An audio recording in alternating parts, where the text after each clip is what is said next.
ارشاد خداوند تبارک و تعالی ہے کہ اے میرے حبیب کہہ دو کہ میں تم سے اپنی رسالت کی کوئی بھی اجرت کسی بھی قسم کی طلب نہیں کرتا مگر یہ کہ میرے قربا سے مودت کا۔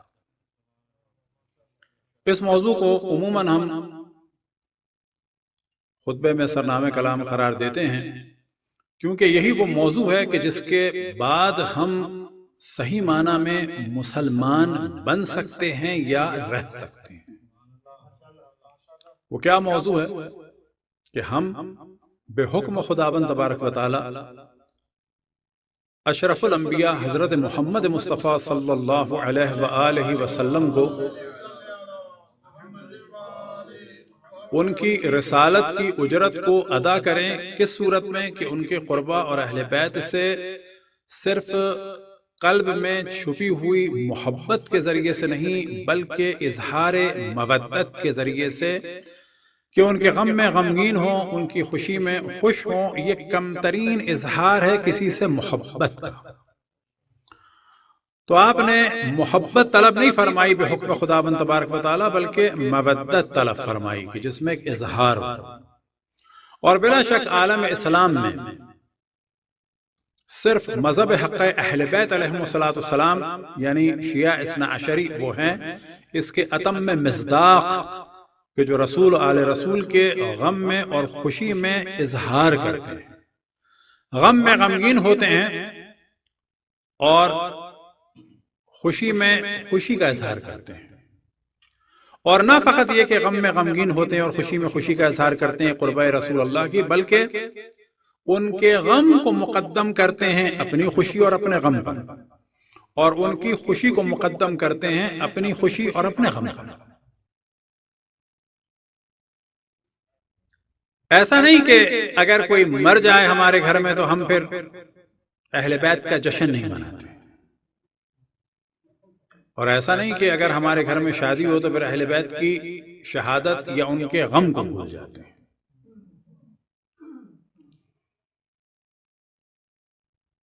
بعض دفعہ ایک ذہن میں سوال آتا ہے کہ مومنین کی توجہ دلائیں ایصال ثواب کی مجالس کی اہمیت کے بارے میں۔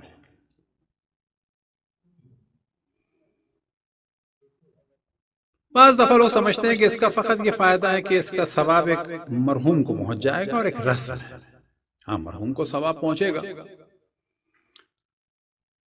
لیکن اگر ایک کیلکولیشن کریں تو سب سے زیادہ اہم سارے سال میں جو ایک اہم ترین کام ہے وہ مجالس کا سلسلہ ہے کہ جو ایصال ثواب کے ذریعے سے ہماری قوم کو ایک برکت ملتی ہے۔ وہ کیا ذریعہ ہے؟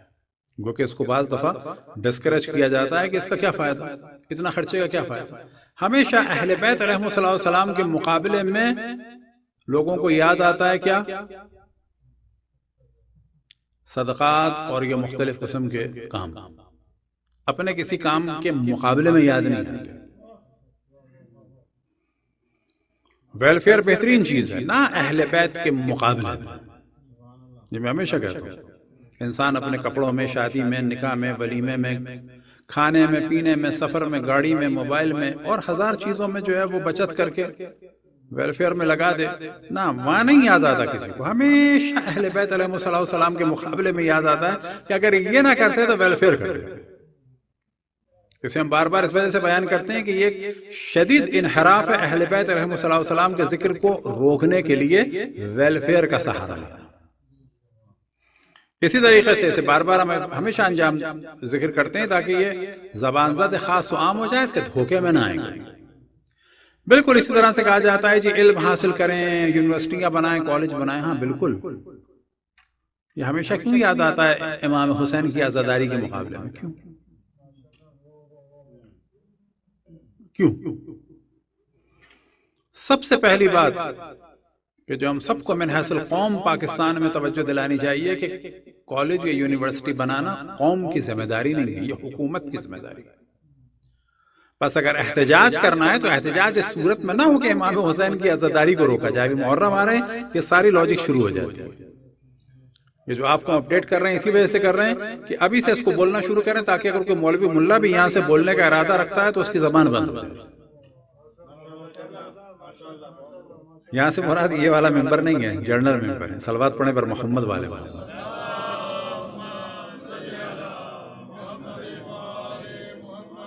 بس اگر قوم کو پڑھانا ہے تو سب سے پہلے احتجاج کرنا ہوگا پاکستان کے حاکموں کے خلاف کہ پاکستان کا ایجوکیشن میں بجٹ بڑھاؤ، نہ یہ کہ عزاداروں کے خلاف احتجاج کہ جی تبرک کم کرو اور ایجوکیشن کو بڑھاؤ۔ سوال یہ پیدا ہوتا ہے کہ اس سال اگر آئندہ 20 سال تک امام حسین علیہ السلام کے نام کا تبرک ختم کر دیں تو پہلی بات یہ کیا گارنٹی ہے کہ جو لوگ تبرک روک دیں گے وہ پھر آپ کو دے دیں گے پیسہ؟ کس کو دیں گے پیسہ؟ کون ایسا اعتماد والا ہے؟ جو یہ موضوع اٹھا رہا ہے پوچھا جائے کہ تمہارے خاندان والے تم پر اتنا اعتماد کرتے ہیں؟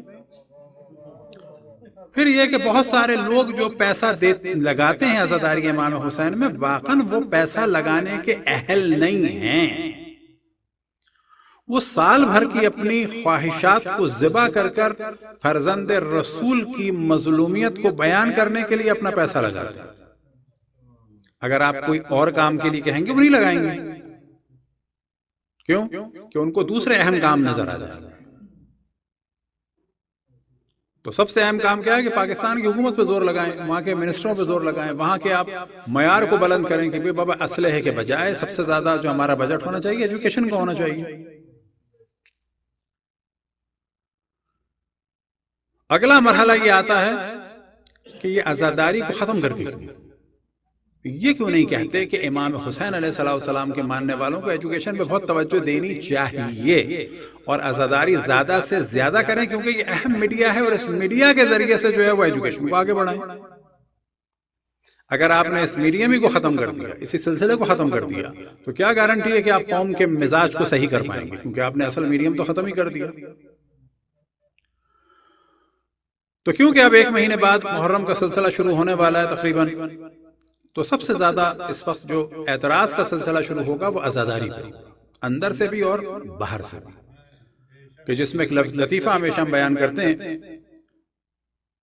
ایک شخص نے کسی سے کہا کہ دیکھو تم فلانا سگریٹ پیتے ہو، اتنے سگریٹ پیتے ہو، اتنے سال سے سگریٹ پی رہے ہو، اسے کیلکولیشن کیا تو یہ بلڈنگ تمہاری ہوتی ہے کہ سگریٹ نہ پیتے۔ تو اس نے کہا کہ صحیح ہے، میں اور تم اتنے سال سے دوست ہیں، تم اتنے سال سے سگریٹ نہیں پیتے، تم نے ایسی بلڈنگ بنائی۔ تو یہ فقط لوگوں کو گمراہ کرنے کے لیے بعض اعتراضات ہوتے ہیں جن کوئی حیثیت نہیں ہوتی۔ انہی میں سے ایک اعتراض ہوتا ہے، بقول ایک ہمارے استاد مولانا نذر حسین صاحب دنیا سے رخصت ہو گئے کہ صاحب ان کے یہاں کہنے لگے کہ ملا جو ہیں وہ کیا کر رہے ہیں، دنیا جو ہے آسمان پہ پہنچ چکی ہے، کیا کیا بنا چکے ہیں۔ انہوں نے کہا سب کچھ صحیح ہے، ہم نے تو اپنی زندگی ضائع کر دی، کوئی ٹیکنالوجی نہیں سیکھی۔ تم بتاؤ تم نے کتنے راکٹ بنائے، تم بالآخر کس فیلڈ میں گئے؟ بابا ہم نے تو ایک کام لیا اپنے ذمے اور اسے کر دیا، بقول تمہارے بیکار ہے، سر آنکھوں پہ بیکار ہے۔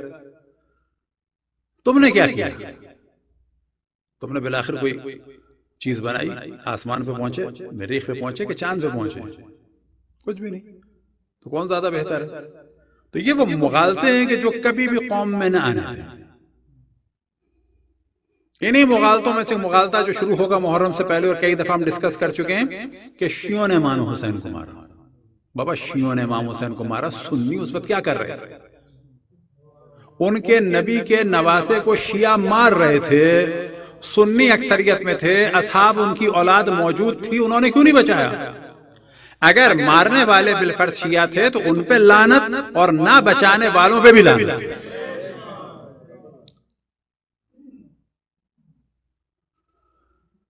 تو یہ وہ عزاداری کا سلسلہ ہے اور یہ وہ مودت کا سلسلہ ہے کہ اس کے ذریعے سے اہل بیت کے مصائب اور فضائل آگے بڑھتے ہیں اور لوگوں تک پہنچتے ہیں، اور دشمن یہ جانتا ہے کہ اس کو ڈسٹرب کر دیا تو کام ان کا آسان ہو جائے گا، ذکر اہل بیت محو ہو جائے گا۔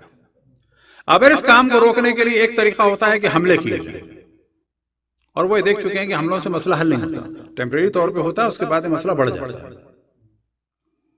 اور وہ اس مسئلے سے تقریباً اب اچھے خاصے لوگ دور ہو چکے ہیں۔ دوسرا ان کے لیے اہم ترین مسئلہ تھا کیا کہ جی اس کو نکاح باطل ہو جائے گا، یہ ہو جائے گا، حرام ہے حرام ہے حرام ہے، ان کے اس فتوے کے بعد اہل سنت میں کوئی بھی باقی نہیں بچا، سب کے نکاح حرام ہو چکے ہیں۔ کیوں؟ کیونکہ ان کا فتویٰ مطلق تھا، علم کو دیکھ کے نکاح باطل ہوتا ہے۔ انہوں نے یہ نہیں کہا تھا کہ ٹی وی پہ دیکھ کے باطل ہوتا ہے کہ سامنے لائیو دیکھ کے باطل ہوتا ہے۔ اب یہ فتوے بھی ان کے یہاں کم ہو گئے، پہلے بہت زیادہ ہوتے تھے کہ تھوک کے پلاتے ہیں، بچوں کو کاٹتے ہیں، یہ کرتے ہیں، وہ کرتے ہیں۔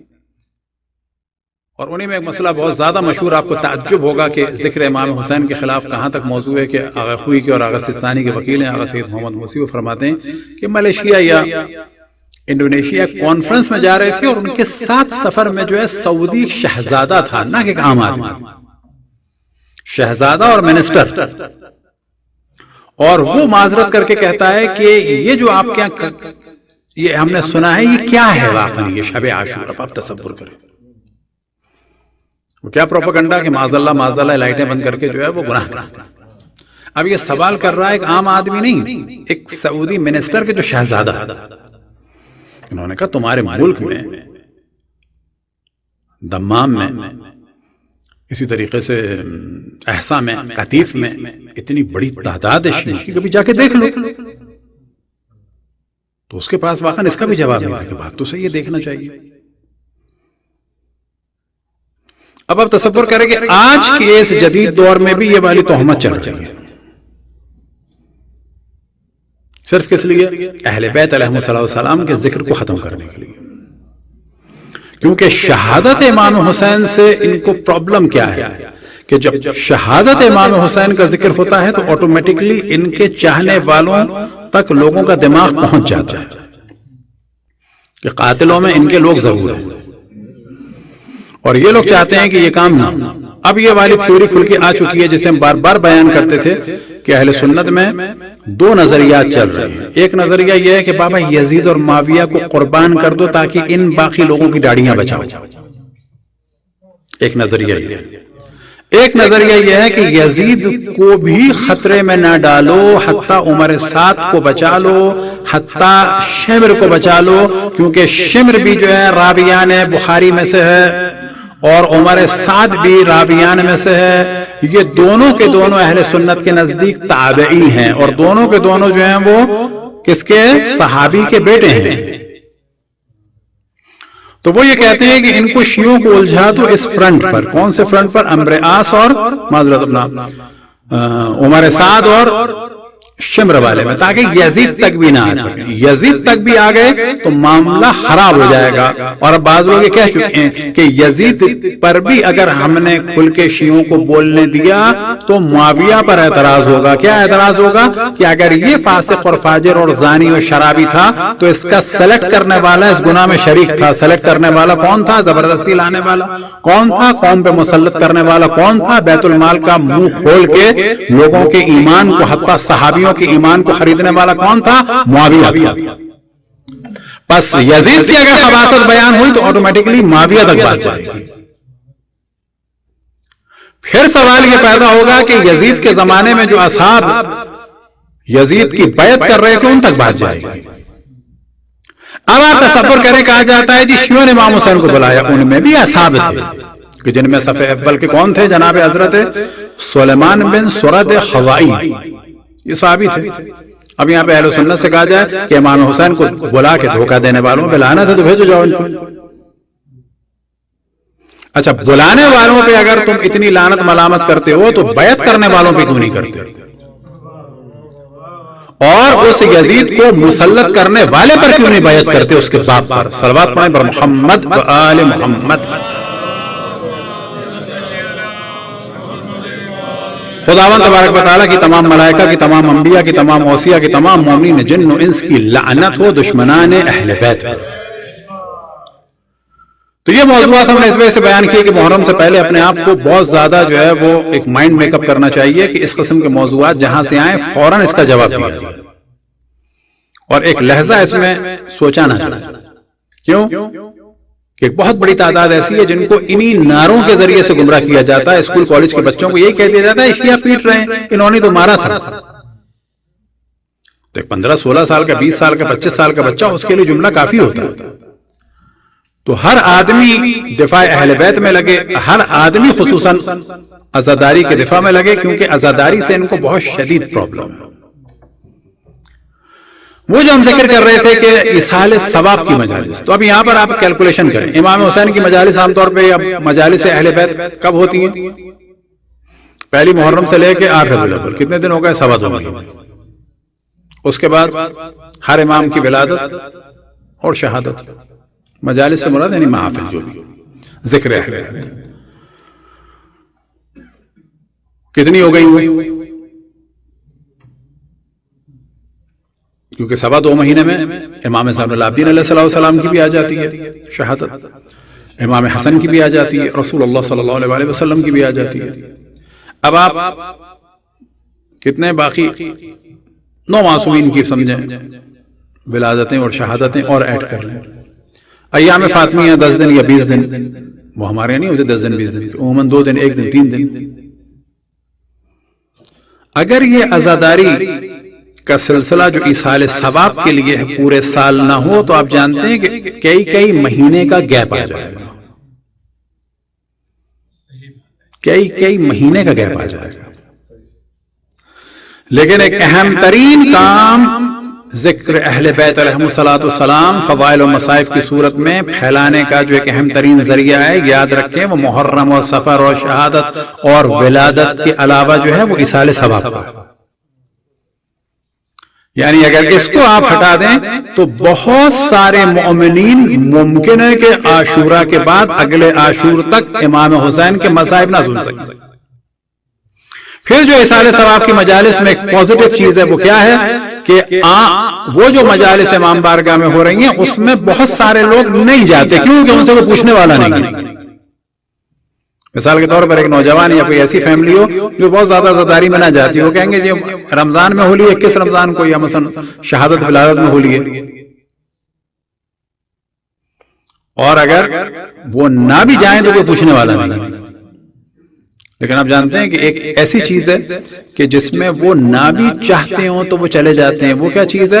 کم از کم رشتہ داریوں کو اور دوستیوں کو نبھانے کے لیے ان کے مرنے والوں کے 100 اور 40 اور 10 اور 20 کو نہیں چھوڑ سکتے۔ اور یہ ایسی چیز ہے کہ آپشنل نہیں ہے، آپ جائیں گے اور نہ سننے کا ارادہ بھی ہو تو آپ کو ذکر اہل بیت علیہم السلام سننا پڑ جائے گا۔ یعنی کہا جا سکتا ہے کہ مومنین کے لیے ایسی توفیق اجباری ہے۔ اجباری سے کیا مراد؟ اللہ کی جانب سے توفیق ہے لیکن زبردستی کی۔ زبردستی سے کیا مراد؟ یعنی سامنے والے سے رشتہ داری یا دوستی نبھانے کے لیے بالآخر جانا۔ تو یہ وہ چیز ہے، چاہے ہمارے موت میں ہو، چاہے جشن اور ولادت اور شہادت میں ہو، یا جشن یا مجالس میں ہو، ذکر اہل بیت علیہم السلام ایک اہم ترین چیز ہے کہ جس کو جتنا زیادہ کیا جائے اتنا ہی کم ہے۔ صلوات پڑھیں بر محمد و آل محمد۔ امام محمد تقی علیہ السلام کہ جو رسول اللہ صلی اللہ علیہ وسلم کے 9ویں خلیفہ اور امت مسلمہ کے 9ویں امام تھے۔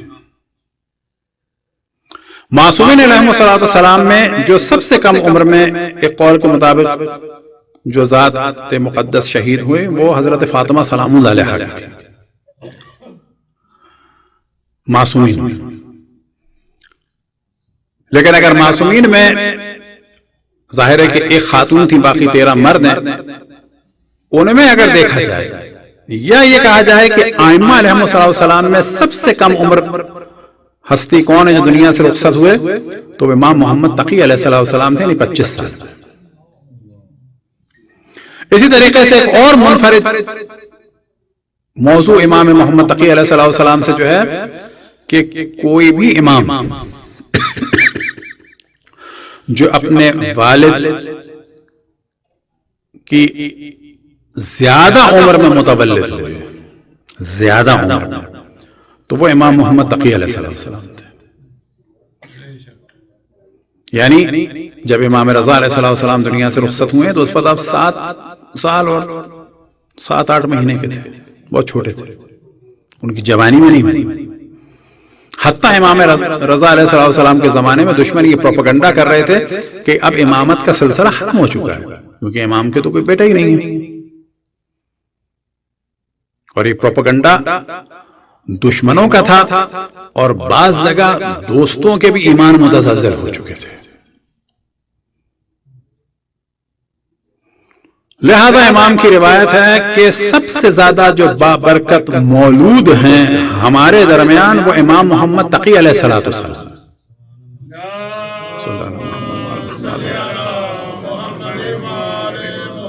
وجہ کیا تھی کہ امام کی جو ولادت میں دیر تھی یہ ایک جانب مومنین کے لیے سخت اضطراب کا موضوع تھا اور ان کے لیے ایک امتحان کا موضوع تھا. امتحان کیسا کہ وہ جانتے تھے کہ یہ 12 ائمہ کا سلسلہ ہوگا اور اب 8ویں کے بعد ابھی تک تو کوئی بھی نہیں ہے اور امام تقریباً 45 کے ہو چکے ہیں اور کوئی بھی بچہ نہیں، لڑکا نہیں. تو ایک وہ لوگ تھے کہ نہیں ہوگا، کون ایسے کون تھے جن کا ایمان قوی تھا. لیکن ایک بہت بڑی تعداد ایسی ہوتی ہے، یاد رکھیں کہ جن کا ایمان جو ہے وہ ادھر ادھر ہوتا رہتا ہے، لیکن جب ایک واقعہ ہو جاتا ہے تو کہتے ہیں ہاں ہو گیا.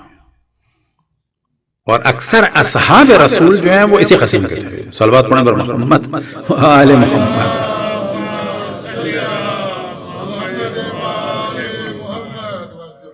کہ صلح حدیبیہ وہی تو موصوف فرماتے ہیں بقول پرویز مشرف صاحب کے کہ وہ جذباتی ہو گئے وہ صاحب.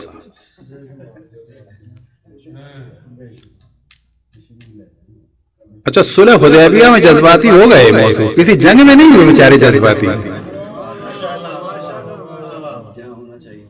وہاں بھی نہیں ہوئے. اور جب اشرف الانبیاء پر تبوک سے واپسی پہ حملہ ہوا، انہیں قتل کرنا چاہا، تو وہاں بھی انہوں نے کوڑا شوڑا نہیں نکالا کہ ایسی کی تیسی کس نے پتھر مارے، نہ وہاں بھی کچھ نہیں، ٹھنڈے ٹھنڈے تھے.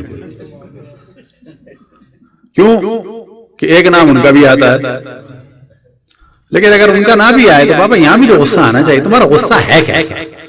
عورتوں پہ غصہ آ جاتا ہے، میاں بیوی چلے جا رہے ہیں گھوم پر تو ان کو کوڑا مار دیا. انہوں نے کہا میاں بیوی ہیں.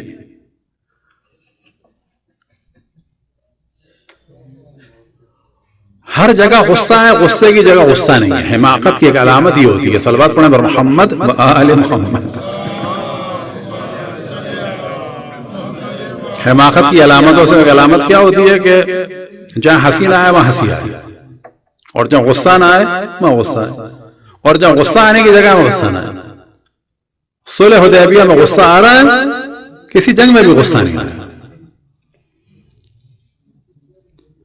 اچھا احد میں بھی غصہ آیا تو کہاں پر آیا؟ آپ دیکھیں پہاڑ پر چڑھ دوڑے ہیں موصوف اور فرماتے ہیں کہ میں ایسے دوڑ رہا تھا، ایسے اچک رہا تھا جیسے پہاڑی بکرا.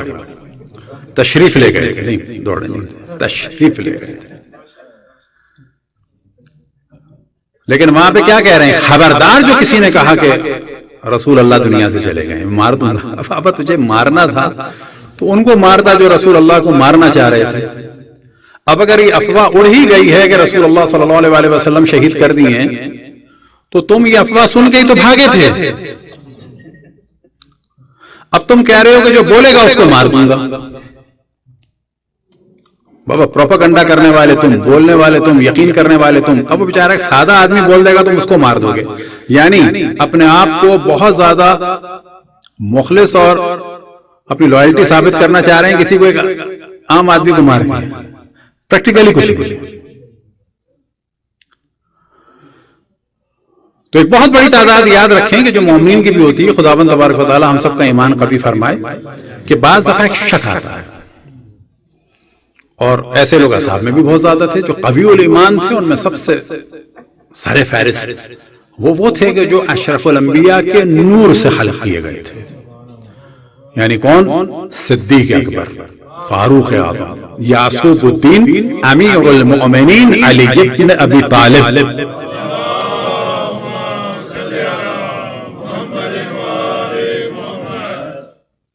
اب بعض دفعہ لوگ سوال کر سکتے ہیں کہ جی ہم بعض لوگوں کو منافق کہتے ہیں، خصوصاً اس قسم کے لوگوں کو تو منافق کہتے ہیں.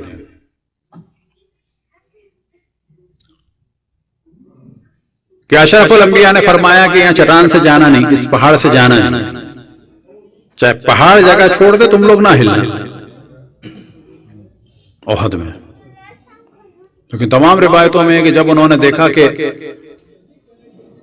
عورتیں دوڑ رہی ہیں، ان کی پنڈلیاں نظر آ رہی ہیں، پائزیب نظر آ رہے ہیں، تو لوگوں نے اشرف الانبیاء کے قول کو چھوڑ دیا، مال لوٹنے کے لیے چلے گئے۔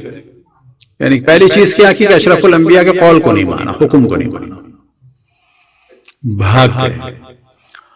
دوسری چیز کیا ہے کہ اشرف الانبیاء بلا رہے ہیں تو وہ آ نہیں رہے۔ تیسری چیز کیا تھی کہ بابا ہمیں اگر بیت المال نہیں ملا تو کیا ہوگا؟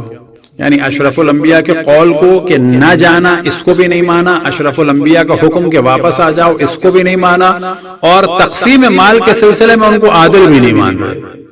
اب اگر کوئی کہے اس کے بعد وَأَشْهَدُ أَنَّ مُحَمَّدًا عَبْدُهُ وَرَسُولُهُ، کہا جائے گا منافق ہے، کیونکہ اگر رسول مانتا تو یہ تین صفات نہ ہوتی اس میں۔ تو جو بھی یہ کہے کہ ہم ان کو رسول مانتے ہیں اور بعد میں شک کرے، منافق۔ یہ کیسا ہے منافق؟ بعض کہتے ہیں آپ کیسے کہہ دیتے ہیں منافق؟ یہ بالکل ایسا ہے کہ آپ کسی ڈاکٹر کے لیے شور مچائیں کہ یہ سب سے دنیا کا ماہر ڈاکٹر ہے، شور مچا لیا شور، اور جانے کے بعد آپ سوچیں کہ اس کو بلڈ پریشر کا بھی پتا ہے کہ نہیں ہے، کہ ہائی ہوتا ہے، لو ہوتا ہے، کون سا اچھا ہوتا ہے، کون سا برا ہوتا ہے، اس ایج میں کون سا صحیح ہے، کون سا نہیں ہے، اس کا بخار کا بھی پتا ہے کہ بخار میں کون سا ٹیمپریچر جو ہے وہ خطرناک ہوتا ہے۔ تو یہاں پہ کہا جائے گا آپ منافق ہیں۔ کیا منافق ہے بابا؟ تم شور مچا رہے تھے کہ یہ سب سے ٹاپ کا ڈاکٹر ہے، اب تمہارے قلب کی کیفیت یہ ہے کہ اس کو پتا نہیں بخار کے بارے میں کہ کتنے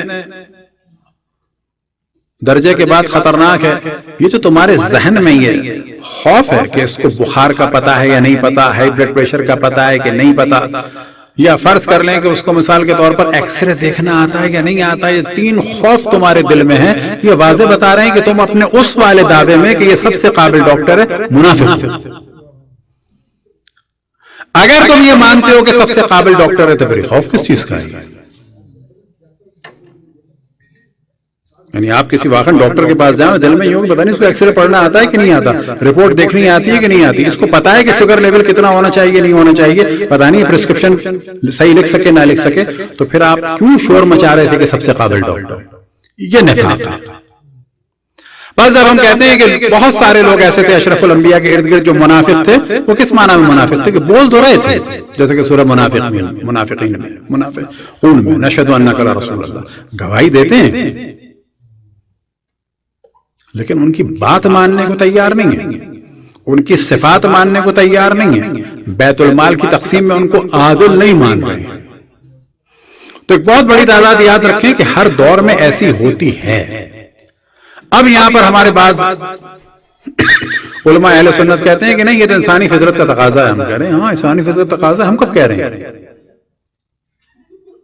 کہ جی آپ بھی ڈر کے بھاگ سکتے ہیں؟ ہاں بالکل ڈر کے بھاگ سکتے ہیں۔ آپ کو بھی شک ہو سکتا ہے؟ ہاں بالکل ہو سکتا ہے۔ بابا ہم تو کہہ رہے ہیں کہ انسانی فطرت کا تقاضا ہے، ہم یہی تو کہہ رہے ہیں کہ یہ ہمارے تمہارے لیول کے آدمی کو کہاں مولا امیر المومنین سے مقابلہ کرا رہے ہیں؟ یعنی تمہیں اگر کہنا ہے کہ جی آپ بھی جنگ سے بھاگ سکتے تھے، ہم کہیں گے ہاں بھاگ سکتے تھے، ہم بھی پہاڑی بکرے کی طرح اچک رہے ہوتے شاید۔ ہم تو یہ بات کر رہے ہیں کہ پہاڑی بکرے کی طرح اچکنے والے کا مقایسہ تم اپنے آپ سے بھی کر لو، بے شک ہم سے بھی کر لو، لیکن علی ابن ابی طالب سے نہیں کرو۔ صلوات پڑھیں بر محمد و آل محمد۔ ہم تو کہہ رہے ہیں کہ عام آدمی تھے نا، بھول تھی، چوک تھی، جاہل بھی تھے، بت پرست بھی تھے، ہم بھی بت پرست ہو سکتے ہیں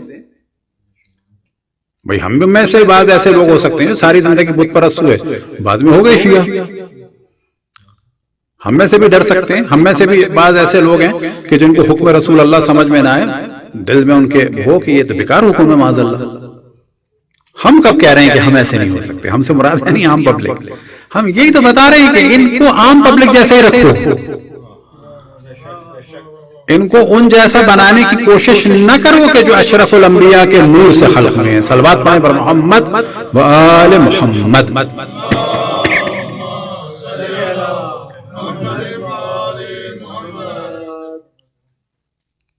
تو یہ ایک مغالطے کا سلسلہ ہے کہ جس میں مومنین کو بڑا سخت ہونا چاہیے۔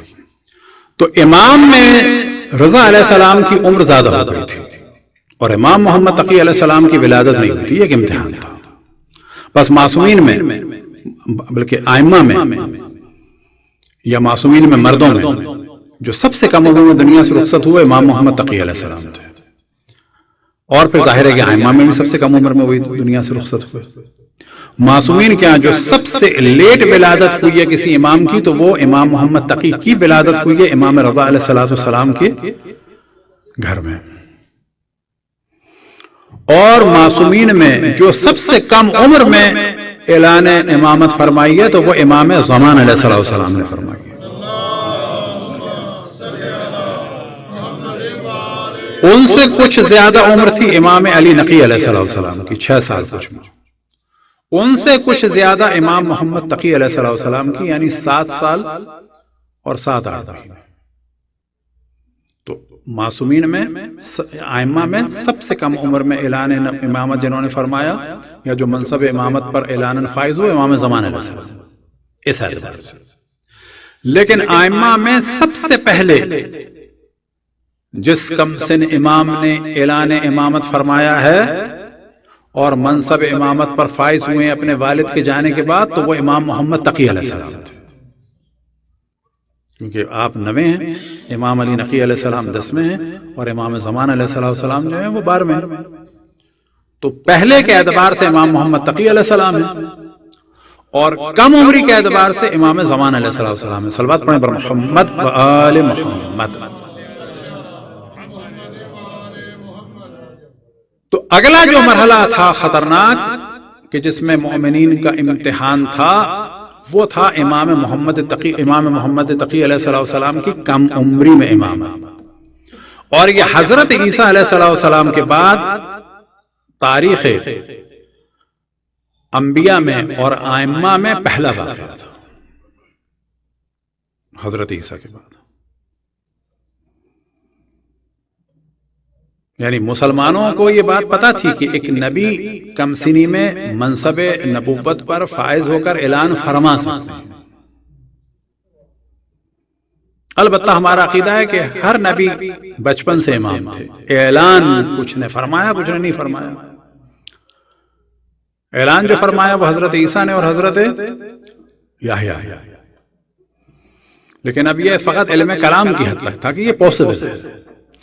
پریکٹیکلی عالم اسلام میں اگر یہ موضوع کبھی آیا کیا بچہ ایک الہی منصب کا دعویٰ کر سکتا ہے اور بچے میں یہ صلاحیت ہے، تو پریکٹیکلی عالم اسلام میں جب یہ موضوع سب سے پہلے پیش آیا تو امام محمد تقی علیہ السلام کے زمانے میں، کب کہ جب امام رضا علیہ السلام کی شہادت ہو گئی اور آپ منصب امامت پر فائز ہوئے اس کمسنی کے عالم میں.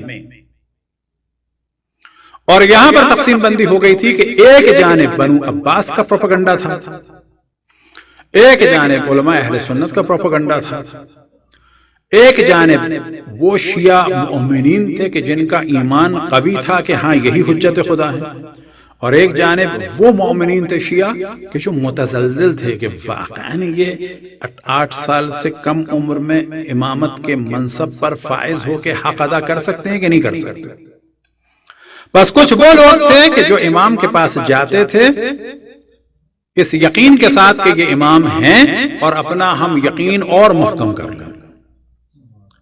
کچھ وہ لوگ تھے کہ جن کا ایمان محکم تھا لیکن اپنے قریبی لوگوں کو بتانا چاہتے تھے کہ دیکھو ہم گئے امام سے سوال کیا ہے، بات کی، دیکھو واقعی یہ امام ہے. لیکن کچھ لوگ شک کے حالت میں تھے. اور یہ تو امام کی زندگی کا سخت ترین مرحلہ تھا، سخت ترین مرحلہ. اور امام نے اسی کمسنی کے عالم میں لوگوں سے مناظرے بھی کیے. اب یہ بات ہم کئی دفعہ کہہ چکے ہیں کہ بنو عباس اہل بیت کے نام پہ پاور میں آئے تھے، اور قطعاً یہ سادات ہاشمی تھے، حضرت عباس ابن عبد المطلب کی نسل سے تھے اور سادات میں سے تھے. اور یہ ان سادات میں سے ہیں کہ جن پہ صدقہ حرام تھا. اہل بیت کے نام سے پاور میں آئے اور رضا من آل محمد، لیکن اہل بیت پر اتنا ظلم کیا کہ بنو امیہ کو پیچھے چھوڑ دیا. لیکن یہ ذہن میں رہے اہل بیت میں سے کس پر زیادہ ظلم کیا انہوں نے؟ سب پر کیا، سارے سادات پہ کیا، لیکن زیادہ بنو حسن پہ کیا، سادات حسنی پہ کیا. کیوں کہ وہ پولیٹیکلی ان کے ساتھ ہوئے تھے اور انہوں نے یہ سوچا کہ جب یہ بنو امیہ کے ساتھ، جب یہ ہمارے ساتھ مل کے بنو امیہ کو ہٹوا سکتے ہیں تو اب کسی اور کے ساتھ مل کے ہمیں بھی ہٹوا سکتے ہیں۔ تو جب بھی میں بنو عباس کا ذکر کرتا ہوں تو میں توجہ دلاتا ہوں کہ بنو عباس میں بھی ہمارے لیے بہت ہی عبرت کا مقام ہے، کہ اللہ نہ کرے کبھی پاور میں آ جائیں اور ہم اہل بیت علیہم السلام کے مقابلے میں ہوں، اللہ نہ کرے۔ اس دعا کی قبولیت کے لیے بر محمد والے محمد صلوات۔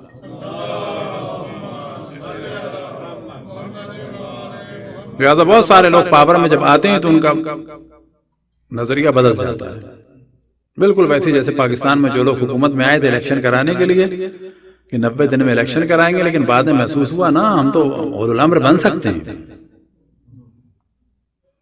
پھر ہمیں اب تک یاد ہے ٹین ایج میں تھے، کالج جاتے تھے تو نمائش کی چورنگی میں بھی لکھا ہوتا تھا واطیعوا اللہ واطیعوا الرسول اولو الامر منکم، اطاعت کرو اللہ کی رسول کی اور صاحبان حکومت کی۔ کون تھے وہ اس زمانے میں؟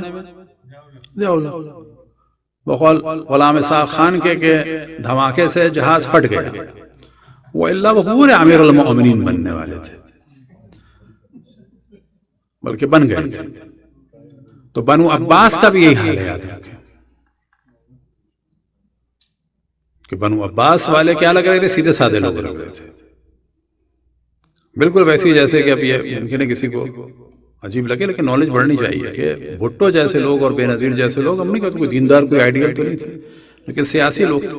ضیاء الحق کو سمجھتے تھے سیدھا آدمی ہے، بلکہ بے نظیر کے بقول کہ میں نے سوچا کہ اتنے سیدھے آدمی کو انہوں نے کیوں آگے بڑھا دیا، وہ بھی یہ سمجھتے تھے موصوف بھٹو کہ بڑا سیدھا آدمی ہے۔ اور اس زمانے کے سادات بھی یہی سمجھ رہے تھے بنو عباس کو کہ ہمارے لیے لڑ رہے ہیں، یعنی پولیٹیکل آپ دیکھیں کتنے پرابلم ہوتے ہیں، زمانہ بعض دفعہ ایک لگ رہا ہوتا ہے کہ جس کو آپ سپورٹ کر رہے ہوتے ہیں وہی آپ کے قتل کا سبب بن جاتا ہے۔ عیناً یہی کام بنو عباس نے کیا کہ پورا پاسا پلٹ کے رکھ دیا تھا۔ لہذا سب سے زیادہ دربدر ہوئے بنو عباس کے دور میں کون ہوئے؟ سادات حسنی ہوئے، مارے گئے۔ تو امام محمد تقی علیہ السلام کا جو زمانہ تھا اس کو سمجھنا ہے تو بہت ہی تیزی سے خلاصتاً بیان کریں کہ بنو عباس پاور میں آ چکے ہیں۔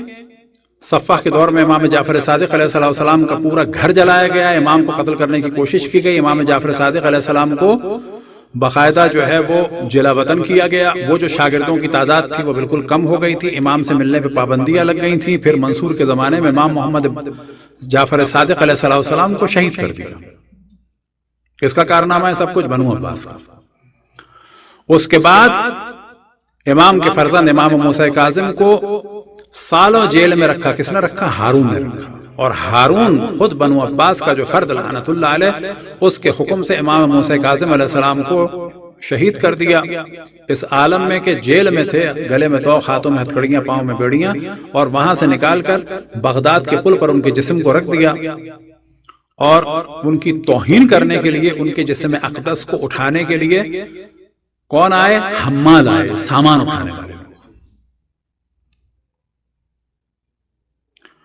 پھر امام رضا علیہ السلام کو مامون نے زبردستی بلایا اور شہید کرایا، اور اب مامون کا مقابلہ ہے کس سے؟ ایک 8 سال سے کم عمر بچے سے۔ اب یہاں پر مامون جان گیا ہے، یاد رکھیں مامون نے دھوکہ نہیں کھایا، مامون جان گیا تھا کہ یہ بچہ امام ہے، اور ان میں اور ان کے والد میں عمر کا فرق تھا، لیکن جتنا میرے لیے خطرناک وہ ہو سکتے تھے اتنے ہی خطرناک یہ ہو سکتے ہیں۔ مامون اس اعتبار سے اس پر زیادہ وہ لعنت کا حقدار ہے کہ وہ امام کے فضائل کو اور شخصیت کو عام بنو عباس کی نسبت پہچان گیا، یعنی وہ نہیں سمجھتا تھا امام کو عام بچہ، یاد رکھیں اس کو تدریجاً یقین ہو چکا تھا کہ یہ عام بچہ نہیں ہے، لیکن باقی بنو عباس والے یہ سمجھتے تھے کہ نہیں مامون دھوکہ کھا رہا ہے۔ لہذا مامون نے ایک دفعہ امام رضا علیہ السلام کو زبردستی اپنا ولی عہد بنایا، اور یہ ذہن میں رہے کہ امام نے انتہائی مجبوری کے عالم میں آخر میں ولایت عہدی کو قبول کیا شیعوں کو بچانے کے لیے۔ اب یہاں پہ سوال آئے گا کہ ائمہ کا نظر بند ہونا یا جیل میں جانا شیعوں کی بقا کا سبب تھا؟ ہاں بالکل تھا۔ وجہ کیا تھی کہ جب ائمہ علیہ السلام نظر بند ہوتے تھے تو شیعوں پہ سے شر ہٹ جاتا تھا۔ کیوں ہٹ جاتا تھا؟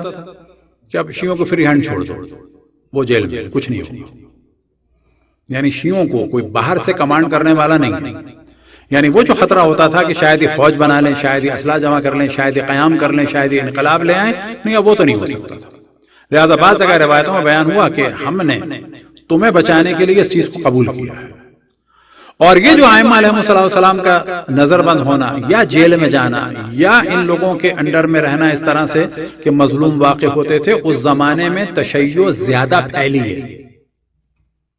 وجہ کیا ہے کہ یہ مطمئن کچھ نہیں ہوگا، بالکل ویسے ہی جیسے کہ واقعہ کربلا کے بعد امام زین العابدین علیہ السلام کے بارے میں یزید اور مروان و آل مروان لعنت اللہ علیہم یہ سوچتے تھے کہ یہ جوان ہمارے لیے خطرناک نہیں ہے، یہ دعائیں پڑھتے ہیں، یہ دعا ہمارے لیے خطرناک نہیں ہے، یہ گریہ کرتے ہیں، گریہ ہمارے لیے خطرناک نہیں ہے۔ اور کیا کرتے ہیں یہ نیک جوان ہیں، کنیزوں اور غلاموں کو خریدتے ہیں اور خدا کی خوشنودی کے لیے آزاد کر دیتے ہیں۔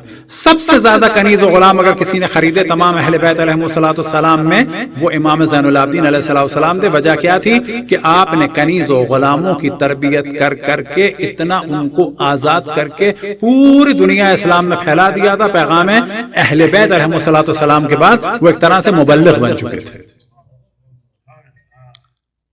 اب کہا جائے گا کہ امام زین العابدین علیہ السلام نے اپنی دعاؤں کے ذریعے سے، دعاؤں میں انہوں نے کیا اہم کام کیا؟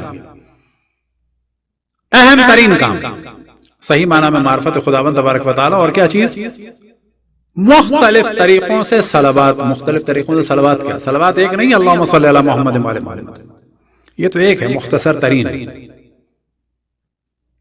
اللہم صلی علی محمد و علی محمد، یہ بھی صلوات ہے۔ دعا میں ہم کہیں وصلی اللہ علی محمد و علی محمد، یہ بھی صلوات ہے۔ وصلی علی محمد و علی محمد، یہ بھی صلوات ہے۔ وصلی علی محمد و علی محمد کہ افضل ما صلیت و بارکت و ترحمت و تحننت علی ابراہیم و علی ابراہیم، ایسا نہیں ہے اہل سنت کی صلوات مختلف اقسام کی ہیں۔ تو امام نے دعاؤں کے ذریعے سے کیا کلچر بنایا تھا کہ جب اللہ سبحانہ و تعالیٰ کا ذکر ہو تو اس میں کیا چیز ہو؟ وصلی اللہ علی محمد و آلہ الطاہرین، صلوات پڑھیں پر محمد و آل محمد۔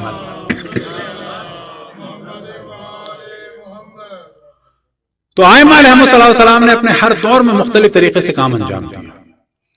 تو امام رضا علیہ السلام کے دور میں جو کام شروع ہوا تھا امام کو نیچے لانے کے لیے، اور بعض دفعہ مامون یہ کام کراتا تھا لوگوں کو بتانے کے لیے کہ یہ واقعاً ہیں کچھ، یعنی کہ پوچھا جائے کہ مامون امام کو واقعاً امام مانتا تھا، اللہ کی طرف سے مانتا تھا، ہاں اس کو یقین تھا۔ یہ زیادہ خباثت کی بات ہے کہ پتہ ہے اور ظلم کر رہا ہے، اور پھر وہ مناظرے کر کے ثابت کرتا تھا، بعض دفعہ اس کو خود یقین ہو جاتا تھا کہ ہاں واقعاً یہ واقعاً ہے، اور بعض دفعہ بنو عباس کو بتاتا تھا کہ ان کو انڈر اسٹیمیٹ نہ کرو، دیکھ لو مناظرے کے ذریعے۔ اب امام رضا علیہ السلام کی عمر الگ ہے، اب نوبت آ گئی اچانک ایک دم سے 8 سال سے کم عمر بچے کو،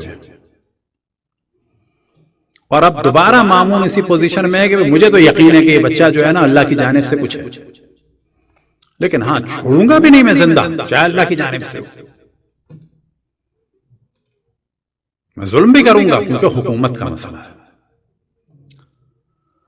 تو امام سے مختلف مناظرے ہوتے ہیں، جس میں پچھلی دفعہ بھی ہم نے پڑھا، کئی دفعہ پڑھ چکے ہیں ولادت میں بھی، کہ اہم ترین جو مناظرہ تھا یحییٰ ابن اقسم سے تھا، کہ جب اس نے سوال کیا تھا کہ اگر کوئی محرم شکار کر دے تو امام نے فرمایا تمہارا سوال ہی غلط ہے،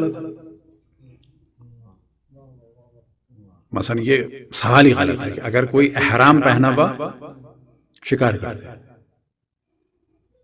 پھر امام نے شقیں بیان کی کہ شقوں پہ شقیں نکل سکتی ہیں اس میں، کہ یہ حج کا احرام تھا یا عمرے کا تھا، یہ واجب کا تھا یا مستحب کا تھا، اسے علم تھا شکار کی حرمت کا یا نہیں تھا، پہلی دفعہ شکار کیا یا بعد میں بھی کیا، پرندے کا کیا یا چوپائے کا کیا، یہ جنگلی تھا یا اہلی تھا، حرم میں تھا یا حل میں تھا، شکار کرنے والا بالغ تھا یا نابالغ تھا، آزاد تھا یا غلام تھا، مرد تھا یا عورت۔ اسی طریقے سے آیا استطاعت رکھتا تو بہت ساری شقیں بنائی، اور اسی کے بارے میں بعض دفعہ روایت میں کہا جاتا ہے، یہ میں اس وجہ سے کلیئر کر رہا ہوں کہ بعض دفعہ شیعہ بھی شک میں پڑ جاتے ہیں، کیونکہ ایک فضیلت بیان ہوتی ہے امام کی کہ امام نے ایک نشست میں 30 سلام علیکم 30,000 مسئلے بیان کیے تھے۔ تو لوگ کہتے ہیں 30,000 مسئلے کے معنی ہو گئے ایک سوال ہوا جواب ہوا، کیلکولیٹ کریں تو یہ ایک نشست میں 30,000 نہیں ہو سکتے۔ تو یہاں پہ مراد کیا ہے کہ امام بعض دفعہ ایسی فروحات فقہی بیان فرماتے تھے، جیسے حج کے مسئلے میں کہ ایسا بھی ہو سکتا ہے، ایسا بھی ہو سکتا ہے، ایسا بھی ہو سکتا ہے، ایسا بھی ہو سکتا ہے، پھر اگر اس کو ملٹیپلائی کیا جائے، مزید اس کی شقیں بنائی جائیں تو ممکن ہے 30,000 تک ہو جائے، یا اس سوال میں ممکن ہے 1,000 تک ہو جائے، پھر دوسرا سوال اس میں ہو جائے، تیسرا سوال اس میں ہو جائے، اور 4-5 سوال میں 30,000 جوابات نکل سکتے ہیں اگر اس فارمولے کو یا اس طریقے سے اس طرح سے گفتگو کو آگے بڑھایا جائے۔ تو اہل بیت علیہم السلام کے ذریعے سے ہر دور میں حجت تمام ہوئی، اور یہ وہ مناظرے تھے کہ بنو عباس کو علم ہو گیا تھا، ان کے وزیروں کو علم ہو گیا تھا، ان کے سپاہیوں کو علم ہو گیا تھا، ان کے وزیروں کو علم ہو گیا تھا۔ یہ مناظرے رکھے گئے تھے امام کو نیچے لانے کے لیے کہ کوئی تو ان کو ہرائے گا، لیکن انہی مناظروں کے ذریعے سے وزیروں کا ایمان قوی ہو گیا تھا۔ کس کے وزیر؟ خود ہارون کے اور مامون کے۔ مامون کے نے پھر اپنی بیٹی ام الفضل کا نکاح کر دیا تھا امام سے۔ اب انبیاء اور ائمہ جب معجزات دکھاتے ہیں، اب ایک فرض ذہن میں رہے، آپ نے توسل کیا اور ائمہ کی جانب سے توسل کا نتیجہ ملا، اس کو آپ معجزہ کہہ سکتے ہیں، لیکن مجازن، اصولاً اسے کہنا چاہیے کیا؟ کرامت، لیکن معجزہ کہنے میں حرج کچھ نہیں، مجازن۔ اصل جو معجزے کی ڈیفینیشن ہے کیا ہے کہ نبوت یا امامت کے اس بات کے لیے جب کوئی معجزہ دکھاتے ہیں نبی اور امام تو وہ معجزہ ہے۔ اب یہ ام الفضل کی وہی مثال تھی کہ جو رسول اللہ صلی اللہ علیہ وسلم کے ارد گرد رہنے والے بعض اصحاب کی مثال تھی، یا حتی حضرت نوح اور حضرت لوط کی بیوی کی مثال کہ دیکھنے کے باوجود بھی ایمان نہیں ہے،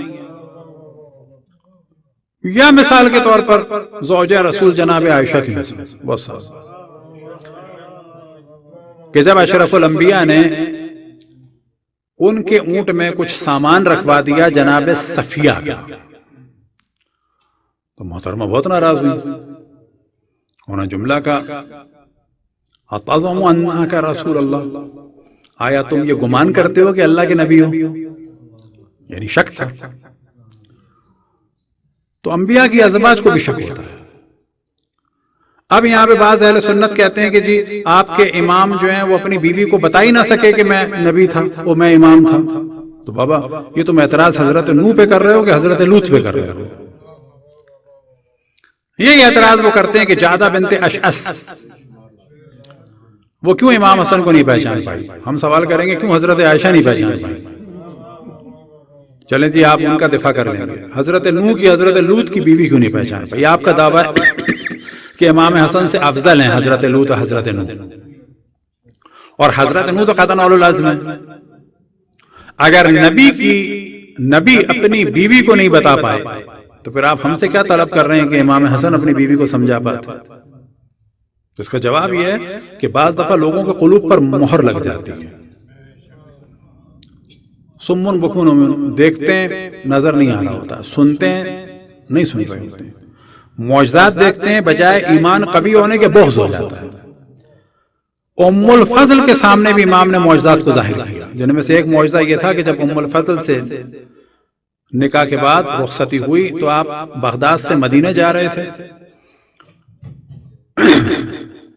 اور کوفے کے پاس جناب مسیب کے گھر کے پاس ایک مسجد تھی، وہاں پر آپ نے نماز پڑھی مغرب کی، اور کچھ نماز سے پہلے جو ہے وہ وضو کیا ایک ایسے درخت کے نیچے کہ جو نہ سرسبز تھا اور نہ اس میں پھل لگتے تھے، مثلا ایک سوکھا بدر. امام نے وضو کیا، نماز پڑھی، اور نماز پڑھ کے جب نکلنے لگے تو سب نے جو مڑ کے دیکھا کہ وہ درخت سرسبز و شاداب ہو چکا ہے اور اس میں پھل لگے ہیں اور کسی پھل میں بھی کوئی بیج نہیں. یہ معجزہ خود ام الفضل نے بھی دیکھا.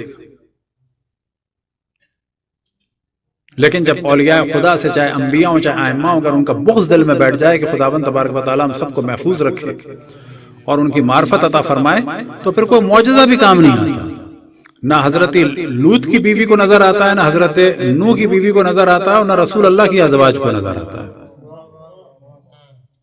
اور نہ ائمہ کی ازواج کو نظر آتا ہے، چاہے وہ جعدہ بنت اشس ہو اور چاہے وہ ام الفضل. البتہ جعدہ بنت اشس کے بارے میں ہم گفتگو کر چکے ہیں کہ وہ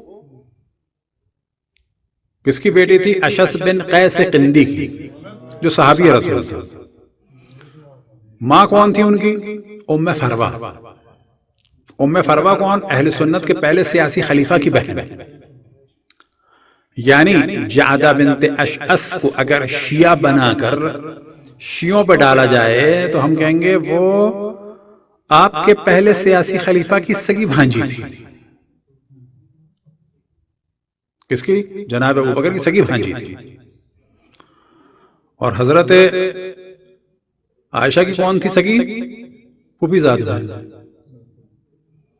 تو یہ اعتراض اگر آپ کے ذہن میں کہ امام حسن نے ہدایت کیوں نہیں کر دی، تو بابا حضرت عائشہ ہدایت کر دیتی. ان کے تو کانٹیکٹ میں ہوگی نا، سگی پھوپھی زاد بہن تھی ہوئی،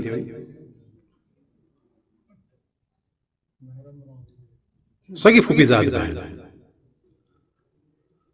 تو اس کا مطلب انہوں نے ہدایت نہیں کی، بلکہ ہم تو اس کے برخلاف سمجھتے ہیں. ممکن ہے ان کاموں کے پیچھے انہوں نے تیر چلوایا، اس نے زہر دے دیا، یہ بھی تو احتمال ہو سکتا ہے نا. اتنا بغض جو اس کے دل میں تھا امام حسن کے لیے،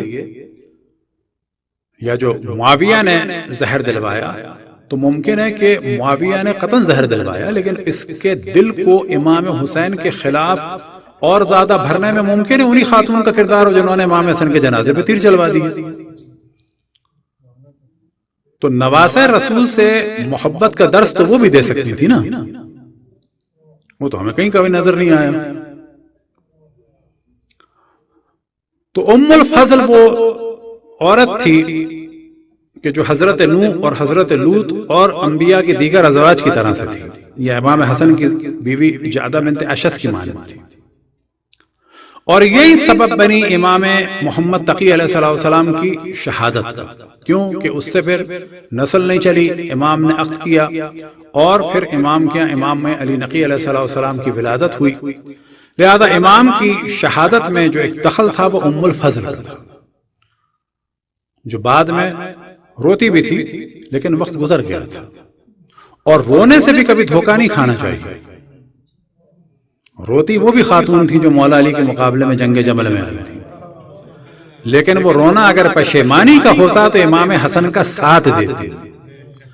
یہ رونا ناکامی پر تھا، یہ رونا بدنامی پر تھا، یہ رونا اس پر تھا کہ 30,000 سے زیادہ مروا دی، ہمیں تو کچھ بھی نہیں ملا. ہم نے چاہا تھا طلا خلیفہ بن جائے، یہ تو علی بن ابی طالب بن گئے. لیکن اگر یہ اہل بیت سے مخلص ہو کے روتی تو یہ کفارہ ادا کرتی کس چیز کا، کہ میں جنگ جمل میں علی کے سامنے آئی تھی، اب میں امام حسن کے ساتھ مقابلہ کروں گی معاویہ سے. اگر یہ امام حسن کے ساتھ کھڑی ہو جاتی معاویہ کے مقابلے میں تو آج ہم بھی کہتے کہ واقعا شرمندہ ہو گئی تھی، اور خداوند تبارک و تعالیٰ نے ان کے گناہ معاف فرما دیے. صلوات پڑھیں بر محمد و آل محمد. اب یہ ام الفضل سبب بنی یہاں تک کہ امام کے خلاف ایک سازشوں کا سلسلہ شروع ہوا، اور پھر امام کو زہر دیا گیا. اجرکم اللہ. فقط 25 سال کی عمر میں ہے، 25 سال کی عمر میں ہے، اور امام کو زہر دے دیا گیا. امام حسین بھی غریب الوطن تھے، امام محمد تقی علیہ السلام بھی غریب الوطن ہیں،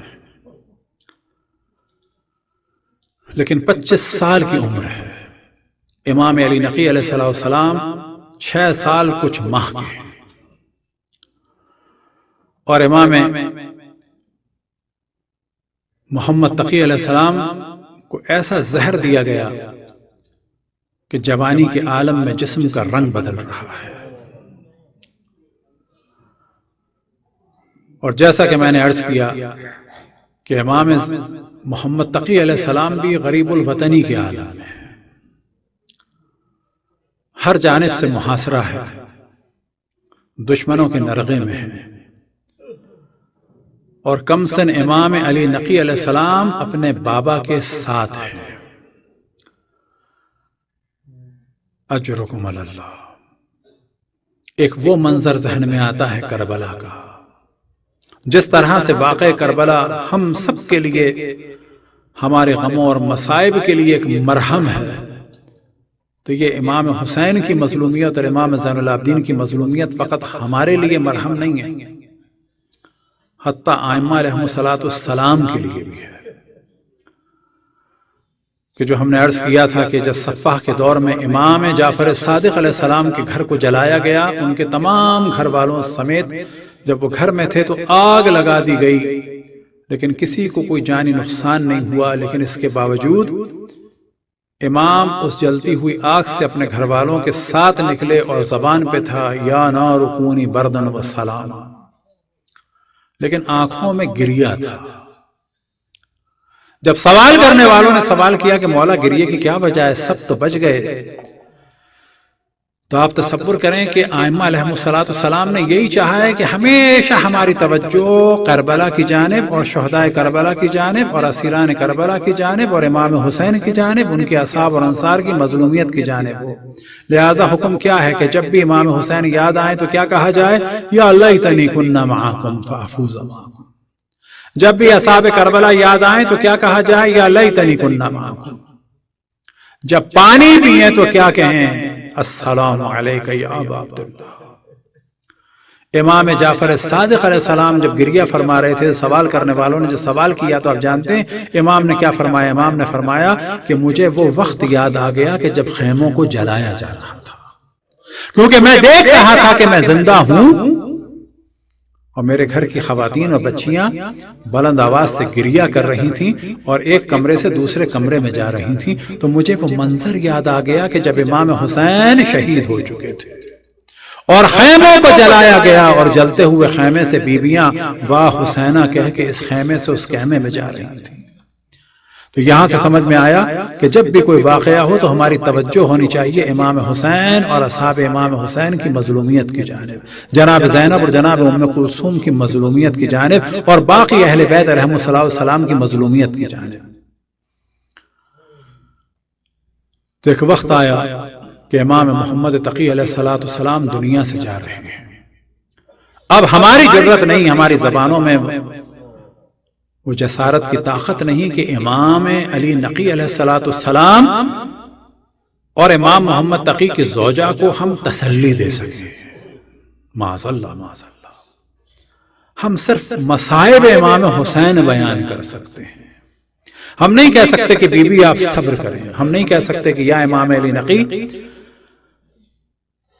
ہم آپ کو کی خدمت میں تعزیت تو پیش کر سکتے ہیں لیکن صبر کے الفاظ پیش نہیں کرتے، لیکن ہاں اتنا کہہ سکتے ہیں کہ آپ کے بابا دنیا سے جا رہے ہیں، آپ نے اپنے بابا کے سینے پہ سر کو رکھا ہوگا، ان کے سر کو اپنے سینے سے لگایا ہوگا، ان کے ماتھے سے پسینے کو خشک کیا ہوگا، ان کے ماتھے پہ اپنے ہونٹوں کو رکھا ہوگا، ان کے ہونٹوں پہ اپنے ہونٹوں کو رکھا ہوگا، ان کے ہونٹوں پہ اپنے رخسار کو رکھا ہوگا، ان کو اپنے سینے سے لگایا ہوگا، چند قطرے پانی تو پلائے ہوں گے، لیکن اب ہم مصائب بیان کرتے ہیں سید الساجدین زین العابدین کے، کہ نہ وہ اپنے بابا کے سر کو اپنے سینے سے لگا سکے، نہ ان کے سر کو اپنے سینے پہ یا زانوں پہ رکھ سکے، بلکہ امام حسین کے سینے پہ شبر سوار تھا، ایک ہاتھ میں خنجر اور دوسرے میں امام حسین کی ریش مبارک تھی، یہ خنجر چلنے لگا تو جناب زینب نے ندا دی، اے شمر ابھی خنجر نہ چلا، اے شمر ابھی خنجر نہ چلا، یہ باز گشت ختم نہ ہوئی، زمین کربلا ہلنے لگی، ملائکہ نے ندا دی، الا قتل الحسین بکربلا، الا ذبح الحسین بکربلا۔ ماتم حسین۔